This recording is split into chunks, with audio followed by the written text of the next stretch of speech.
Hello, जैसा कि आपके सामने है केएस कोचिंग क्लासेस। तो मैं 5th to 10th art classes भी घर पे पढ़ाती हूँ। तो आप कोई बच्चा पढ़ना चाहता हो या आप किसी को भेजना चाहते हैं या किसी को जानते हैं तो मेरे से संपर्क कर सकते हैं। और बीएड बीटीसी के भी सजेशन लेना है, कोई सब्जेक्ट के बारे में पढ़ना है तो पढ़ सकते हैं। और मेरा अनुभव 18 साल का है पढ़ाने का। ये देखिए, ये नंबर है, इस नंबर पर फ़ोन करके संपर्क करिए। पूरा पता है। तो बस मैं आपका 1 सेकंड से कम समय ली हूँ, तो धन्यवाद। अब मैं आज आपको, जैसा कि आपको पता है, कंपटीशन के लिए हम नौकरी की परीक्षाओं के लिए हम पढ़ाते हैं व्याकरण। तो जीके में भी आता है व्याकरण, और नेट जेआरएफ पीजीटी टीजीटी में भी आएगा। तो हम आशा करते हैं आप इसे सुनकर लाभ उठाएंगे। तो कल हम आपको पढ़ाए थे आधुनिक काल की अवधि। आज हम पढ़ाएंगे काव्य भाषा के रूप में ब्रज भाषा उदय एवं विकास।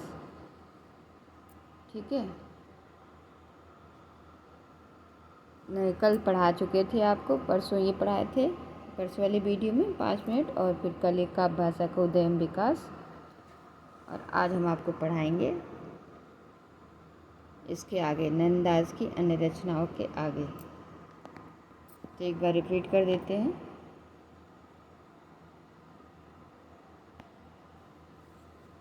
देखिए, साफ दिख रहा है ना। देखिए, भागवत दशम स्कंद सिद्धांत और पंचदई। भागवत दशम स्कंद का रूप मंजरी है, रूप मंजरी, रस मंजरी, मान मंजरी, विरहा मंजरी का सिद्धांत है नाम चिंतामणि माला, और अनेक कार्य नाम माला, दान लीला, मान लीला, ज्ञान मंजरी, श्याम सगाई, भ्रमर गीत, सुदामा चरित। ठीक है, अब आज हम ज़्यादा वीडियो नहीं होगा, आपको 5 मिनट होगा। तो आप लाइक और डिसलाइक ज़रूर करा करें, ताकि मुझे कुछ पता चले कि आप सुन रहे हैं और आपके उपयोगी आएगा। और ताकि मैं, देखिए, अपना इतना आपकी मेहनत करती हूँ कि आप इसको सुन सके, तो आप प्लीज़ इस पर रिव्यू ज़रूर दिया करिए। नंददास की भाषा में अनुप्रासंगिकता, काव्यात्मकता, चित्रोक्तता एवं लाक्षणिकता भी दिखाई देता है। जुगलमान चरित कृष्णदास द्वारा रचित छोटा सा ग्रंथ है। तो क्या है जुगलमान चरित? किसके द्वारा रचित है? कृष्णदास द्वारा। परमानंद सागर परमानंद की रचना है। 12 यश भक्ति प्रताप तथा हिताजु को मंगल चतुरदास द्वारा रचित ग्रंथ है।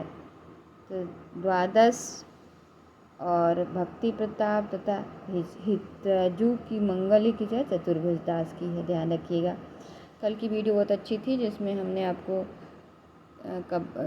विट्ठल दास और रीति कब्ब के नंददास की कवियों को रटाए थे, वल्लभ दास और परमानंद। तो आप देख सकते हैं उसे, आप और लाभ उठा सकते हैं।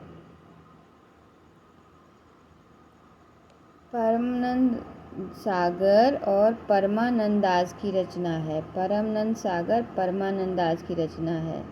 ठीक है, और 12 भक्ति प्रताप तथा हितेजु मंगल चतुर्भुज दास द्वारा रचित ग्रंथ है। चतुर्भुज दास कुंभन दास के पत्र थे। रसखान को 2 रचनाएं सुजान रसखान प्रेम वाटिका ब्रजभाषा में उपलब्ध होती हैं। हिता चौरसिया की रचना गोस्वामी हित हरिवंश ने की। ये राधा वल्लभ संप्रदाय के समर्थक थे। मीराबाई ब्रजभाषा की प्रसिद्ध एवं एकमात्र कवयित्री हैं।